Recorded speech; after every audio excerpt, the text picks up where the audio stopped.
আসসালামু আলাইকুম। কেমন আছেন সবাই? আশা করছি আমার প্রিয় আপু এবং ভাইয়ারা যে যেখানে বসে আমার আজকের এই ভিডিওটি দেখছেন সবাই ভালো আছেন, সুস্থ আছেন। আমরাও আলহামদুলিল্লাহ ভালো আছি। তো বরাবরের মতো আরও একটি ব্লগ নিয়ে চলে এলাম আপনাদের সাথে শেয়ার করার জন্য। সুন্দর একটা সকাল দিয়ে বাবার বাড়ি থেকে আমি আজকের ব্লগটাও আপনাদের সাথে শেয়ার করছি। আশা করছি আপনাদের কাছে আমার ব্লগটি ভালো লাগবে। তো আজকে সকাল সকালে একটু ছাদে চলে এলাম আমি আর আমার ভাবি মিলে। বাচ্চারা সবাই ঘুমাচ্ছে, তো ভাবলাম আমার প্রিয় আপুদের সাথে বাবার বাড়ির ছাদটাও একটু শেয়ার করে ফেলি। তো এখানে কিন্তু অনেক রকমের গাছ লাগিয়েছে আমার ভাবি। এই যে ক্যাকটাস আছে অনেক ধরনের, আবার অ্যালোভেরাও হয়েছে সুন্দর। আর এখানে একটা কমলা গাছ লাগানো হয়েছে, মাশাল্লাহ দুইটা কমলা হয়েছে। এখনো কমলা খাওয়া হয়নি, কিন্তু মাশাল্লাহ কমলাগুলো কিন্তু খুব সুন্দর হয়েছে।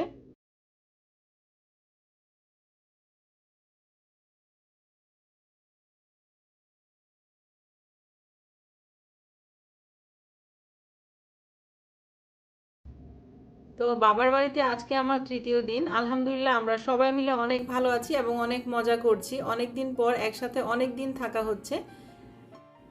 সব বাচ্চাদেরই পড়ালেখা নাই, স্কুল বন্ধ, এক্সাম হয়ে গেছে, এজন্যই আর কি আমরা একটু বেশি দিন থাকতে পারছি। তো আলহামদুলিল্লাহ সবাই ভালোভাবেই দিনগুলো কাটাচ্ছি। তো এই যে দেখেন লেবু গাছটাতে কিন্তু 12 মাসই লেবু হয়। আর মাশাল্লাহ কি সুন্দর বেগুন হয়েছে, আবার টমেটো হয়েছে। তো মোটামুটি অনেক ধরনের সবজি লাগিয়েছে ছাদের উপরে। আজকে আমি অনেক দিন পর আসলাম ছাদে, মানে আমি তো আসাই হয় না বেশি এখন, আর আসলেও ছাদে ওঠা হয় না। তো এবার এসে ভাবলাম একটু ছাদে উঠি আর আপনাদের সাথেও একটু শেয়ার করে ফেলি। আর আমার কাছে সবচাইতে ভালো লেগেছে সবেদা গাছে অনেক সবেদা নাকি হয়েছিল, তো ওরা খেয়েছে অনেক মিষ্টি সবেদা। আপনাদের সাথেও একটু শেয়ার করছি, দেখেন এখনো দুইটা সবেদা আছে, এগুলো কাঁচা, পাকলে খাওয়া হবে আর কি। আর আমাদের ছাদে ঘোরাঘুরি শেষ, আমরা এখন বাসার দিকে চলে যাব। তো এই তো আমরা বাসায় চলে এসেছি। এখন আমরা ননদ ভাবি মিলে কিচেনে ঢুকে যাব, আর কিচেনে ঢুকে আমরা সকালের ব্রেকফাস্টটা রেডি করে নিব দুইজনে মিলেই। তো এখানে আমার ভাবি পরোটার জন্য ডো করে রেখেছিল। তো পরোটাগুলো এখন বেলে নিবে আর আমি এই পাশের চুলায় ভেজে নিব আর কি। তো এই তো ভাবি বেলে দিচ্ছে একদিক থেকে, আর আমি একদিক থেকে ঘি দিয়ে পরোটাগুলো সব ভেজে নিচ্ছি। আর গতকালকের ভিডিওটা দেখার পর আমার প্রিয় আপুরা আমাকে অনেক সুন্দর সুন্দর কমেন্ট করেছেন। আমার বাবার বাড়িতে এসে আমাদের এই সুন্দর সময়গুলো আপনাদের সাথে শেয়ার করছি, আপনাদের কাছেও খুব ভালো লাগছে। আপনাদেরকেও অসংখ্য ধন্যবাদ এত সুন্দর সুন্দর কমেন্ট করার জন্য। আর আমার আরও একজন আপু কমেন্ট করেছেন যে আপনার নাম মাইশা আর আপনার বোনের নাম ঈশা, আমি যেন আমার ব্লগে আপনাদের দুই বোনের নামটা একটু বলে দেই। এই তো আপু বলে দিলাম আপনাদের নামটা। আরও অনেক আপুরাই কিন্তু আপনাদের বেবিদের নামগুলো আমার ব্লগে বলতে বলেছেন। তো আপুরা আজকের ভিডিওতে আমি হয়তো সবার নাম বলতে পারবো না, তবে আমি প্রত্যেকটা ভিডিওতেই একজন একজন বা দুইজন করে আপনাদের নামগুলো বলে দেওয়ার চেষ্টা করব। আপনারা কিন্তু প্লিজ কেউ রাগ করবেন না। আর কথা বলতে বলতে এদিক থেকে কিন্তু সবগুলো পরোটা ভাজা হয়ে গেছে, আর আমার ভাবি প্রেসার কুকারে এখানে সবজি রান্না করে নিয়েছে ডাল দিয়ে। তো পরোটা, সবজি আর কালকের গরুর মাংস ছিল ওইটাও দিয়ে দিলাম। তো সবগুলো টেবিলে দিয়ে সবাইকে এখন ডাকছি যে ব্রেকফাস্ট করে নাও। শীতের দিন তো সব বাচ্চারা একটু দেরিতে ঘুম থেকে উঠে, আর পড়াশোনা তো নেই। তো ব্রেকফাস্ট শেষ করে কিন্তু আমি আর আমার ভাবি বাইরে চলে এসেছি। আমরা আমাদের বাসার নিচেই অনেক দোকানপাট, খুব দূরে যেতে হয় না। তো এখানে আমরা এসেছি হাঁস কিনতে। হাঁস খাবো আজকে, হাঁস খেতে ইচ্ছে করলো, তাই ভাবি আর আমি মিলেই চলে এলাম হাঁস কেনার জন্য। আর আমাদের হাঁস কেনা হয়ে গেছে, আর সবজির ভ্যান থেকে আমরা সবজি কিনে নিলাম কিছু। এখন আমরা বাসার দিকে চলে যাব। আর এই যে বাসার সামনে যে দোকানপাটগুলো দেখা যাচ্ছে এগুলো কিন্তু সব আমাদেরই দোকানপাট। তো আমরা যখন নামছিলাম তখন বাচ্চা দুটাও, মানে মানহা আর আমার ছেলেও পিছন থেকে নেমে এসেছিল। তো এই যে ওরা আগে আগে যাচ্ছে আর আমার ভাবি আর আমি পিছন থেকে যাচ্ছি আর কি ওদের সাথে।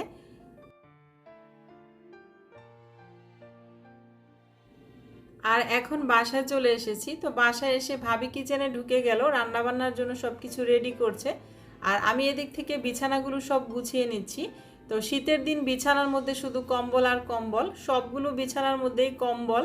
তো কম্বলগুলো সব ভাঁজ করে বিছানাটা গুছিয়ে রাখছি। এটা হচ্ছে আমার আম্মার বিছানা আর কি। এখানে মানে এই রুমে আমার বাবা মা ঘুমায়, তো ওনাদের বিছানাটাই আগে গুছিয়ে দিলাম।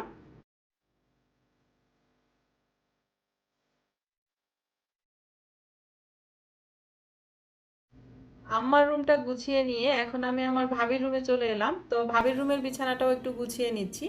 আর বিছানাটা গুছাতে গুছাতে আপনাদেরকে ছোট্ট একটা রিকোয়েস্ট করছি প্রতিদিনের মতো, আমার এই ব্লগ ভিডিওগুলো যদি আপনাদের কাছে ভালো লাগে তাহলে প্লিজ একটা লাইক দিবেন। আপনাদের একটা লাইকই কিন্তু অসংখ্য ভাইয়া আপুর কাছে পৌঁছে দিবে আমার এই ভিডিওটি।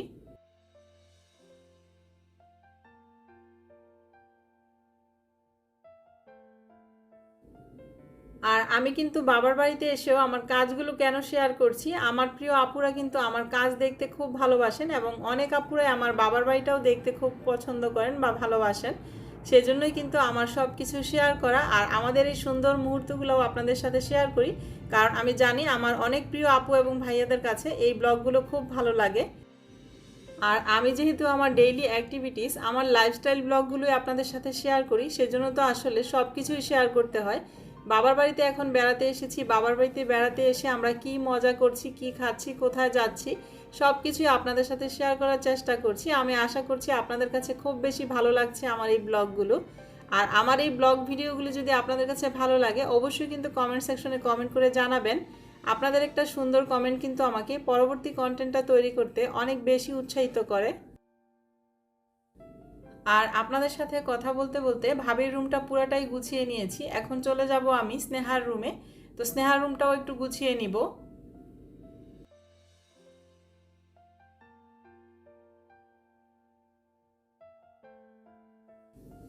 তো এখন চলে এসেছি আমি স্নেহার রুমে। তো এই রুমটাতেই রাতে ঘুমিয়েছি আমি। তো এখন কম্বলগুলো একটু গুছিয়ে নিচ্ছি। শীতের দিন মানেই শুধু কম্বল গুছানো, বিছানা ভরে থাকে শুধু কম্বলে। আর বাচ্চাগুলো সব ড্রয়িং রুমে বসে আড্ডা দিচ্ছে আর টিভি দেখছে। আর এখনও কিন্তু আমরা বাবার বাড়িতেই আছি, বাবার বাড়িতে বসে আমি ভয়েস ওভার করছি, তাই আমার খুব বেশি সমস্যা হচ্ছে। কারণ আমার ছোট ছোট ভাস্তিগুলো আছে, আমার ছেলে মেয়েরা চারটা মিলে যা হইচই করছে, ভয়েস দিতে খুব বেশি প্রবলেম হচ্ছে। এখনও কিন্তু আমি ওদেরকে থামিয়ে থামিয়ে একটু পরপর ভয়েস দিচ্ছি, অনেকটা সময় নিয়ে আজকের ভিডিওটার ভয়েস ওভার করছি শুধুমাত্র আপনাদের সাথে শেয়ার করার জন্য। তো আমি আশা করছি আমার প্রিয় আপুদের কাছে কিন্তু আমার আজকের ব্লগটিও বরাবরের মতোই ভালো লাগবে। আর পুরো বাসাটা কিন্তু আমি গুছিয়ে নিয়েছি। আর আমার ভাবি কিচেনে কি করছে যাই একটু দেখি। তো কিচেনে চলে এলাম। তো এখন আমি হাঁসটাকে এই যে পশমগুলো ছাড়িয়ে নিচ্ছি আর কি। জীবনে এই কাজটা আর কখনোই করিনি, প্রথমবারের মতো আজকেই করছি। কারণ আমাদের বাসায় কিন্তু কেউই হাঁস খায় না, আমার ভাবি আর আমি শুধু হাঁস খাবো। আর আমাদের খেতে মন চাইলো বলেই কিন্তু আমরা আজকে হাঁসটা কিনে এনেছি। তো আমাদের খালাকে বলা হয়েছিল যে হাঁসটা খালা আর কি এই পশমগুলো ছাড়িয়ে পরিষ্কার করে দিবে, আমরা সে আশাই ছিলাম। তো এখন আমাদের খালা বলল যে খালাও নাকি হাঁস খায় না, সে হাঁস খাবেও না, হাঁস সে পরিষ্কারও করতে পারবে না, মানে সে এটা পরিষ্কার করতে পারবে না, হাঁসের গন্ধ লাগে তার।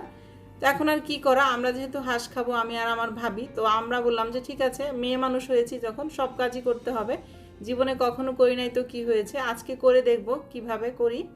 তো এই তো গরম পানি দিয়ে কিন্তু আমরা হাঁসটাকে পরিষ্কার করে নিচ্ছি। তো এই যে গরম পানিতে হাঁসটাকে চুবিয়ে রাখলাম কিছুক্ষণ, আর খুব সুন্দরভাবে কিন্তু পশমগুলো উঠে যাচ্ছে এবং পশমগুলো পরিষ্কার করে ক্লিন করে নিয়েছি।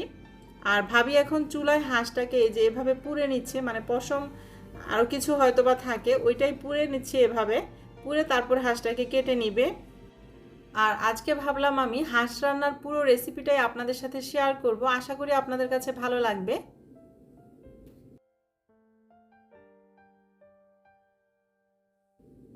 তো হাঁসটাকে রান্না করার জন্য এই যে একটা প্যানে তেল দিয়ে দেওয়া হয়েছে, সয়াবিন তেল, আর এর সাথে কিছু পরিমাণ সরিষার তেলও দেওয়া হলো, আর কিছু কাঁচা জিরা দেওয়া হয়েছে। তো জিরাটা যখন একটু ভাজা হয়ে যাবে তখন এর মধ্যে দিয়ে দিচ্ছে পেঁয়াজ কুচি।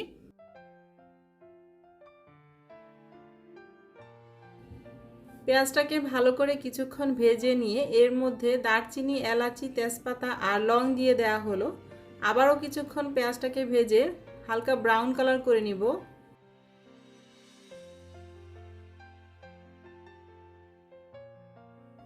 আর এই যে হাঁসটাকে কেটে কুটে ভালো করে ধুয়ে কিন্তু এখানে রেখে দিয়েছি। তো আমরা কিন্তু আজকে দুইজন মিলে হাঁসটাকে খুব সুন্দর করে পরিষ্কার করে ভাবি কেটে নিল। তো আমাদের কিন্তু কোনো কষ্টই হয়নি, পারি না বললে এমন কোনো কাজ নেই, আজকে তা বুঝলাম, মানে ইচ্ছা করলেই কিন্তু উপায় হয়। হাঁস কিন্তু আমরা কখনোই দুইজনের একজনও কাটিনি, পরিষ্কারও করিনি, তো আজকে কিন্তু দুইজন মিলেই কাজটা করে ফেললাম। আর হাঁসটাও ভাবি খুব সুন্দর করে রান্না করছে, আশা করি খুব টেস্টও হবে খেতে। পেঁয়াজটা হালকা ব্রাউন কালার হয়ে যাওয়ার পর 1 টেবিল চামচ করে আদা রসুনের পেস্ট দিয়ে দিল। আর এখানে 2 চা চামচ পরিমাণ করে হলুদের গুঁড়া, মরিচের গুঁড়া, ধনিয়া গুঁড়া আর জিরার ফাঁকি দেওয়া হলো। তো ভালো করে মশলার সাথে পেঁয়াজটাকে একটু কষিয়ে নেওয়া হচ্ছে এখন। আর সব শেষে দেওয়া হলো 1 চা চামচ পরিমাণ জয়ফল, জয়ত্রী, সাদা গোলমরিচ, কালো গোলমরিচ, দারচিনি, এলাচি সব কিছু একসাথে একটু ফাঁকি করে নেওয়া হয়েছে, গরম মশলার গুঁড়া আর কি। তো এটা কিন্তু হাঁস রান্নায় অবশ্যই দিতে হবে, তা না হলে কিন্তু হাঁস খাওয়া যাবে না। তো গরম মশলাটা দিয়ে ভালো করে একটু কষিয়ে নিয়ে হাঁসটাকে কিন্তু দিয়ে দেওয়া হয়েছে।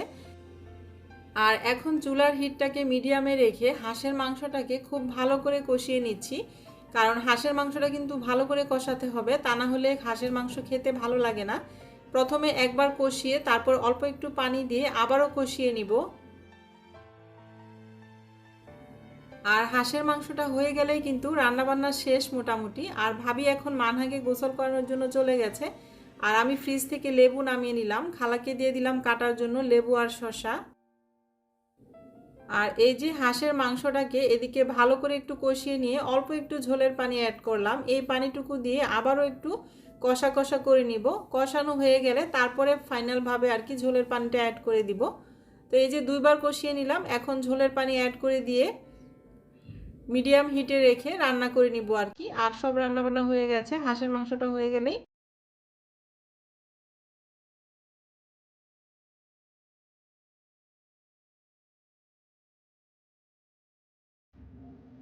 আর এই যে উনি হচ্ছে আমাদের খালা আর কি। তো উনি ভাত রান্না করেছিল, তো ভাতটাকে একটু মার ঝরিয়ে নিয়েছে, ঝরিয়ে এখন চুলার উপরে দিয়ে ছেঁকে নিচ্ছে। তো ছেঁকে রেখে এক সাইডে তারপর রান্নাঘরটা পরিষ্কার করে নিবে, পুরো রান্নাঘরটা। আর আমার হাঁসের মাংসটা তো হচ্ছে। আর সবাই গোসল করতে ঢুকে গেছে, এক একজন এক এক ওয়াশরুমে ঢুকেছে, আমিও এখন শাওয়ার নিতে চলে যাব আর কি। আর খালাকে লেবু আর শসা কাটতে দিয়ে দিলাম, খালা এই যে এখানে বসে লেবু শসা কেটে নিচ্ছে। আর আমি আপনাদেরকে ছোট্ট একটা রিকোয়েস্ট করে নিচ্ছি, যারা আমার চ্যানেলে আজকেই প্রথম এসেছেন, আমার এই ভিডিওটি প্রথম দেখছেন, আমি আশা করছি আপনাদের কাছে যদি আমার এই ভিডিওটি ভালো লাগে তাহলে অবশ্যই আমার চ্যানেলটির পাশে থেকে যাবেন, আমার চ্যানেলটিকে সাবস্ক্রাইব করে দিবেন। আর সাবস্ক্রাইব করার পর অবশ্যই পাশে থাকা বেল বাটনটিও ক্লিক করে দিবেন, এতে করে আমি যখনই কোনো নতুন ভিডিও আপলোড করব আপনাদের কাছে নোটিফিকেশন চলে যাবে, আর আপনারা ইচ্ছা করলে আমার ভিডিওটি দেখে নিতে পারবেন। তো এই তো সবার গোসল শেষ, আমিও গোসল করে চলে এলাম, এখন আমরা খাওয়া দাওয়া করে নিব।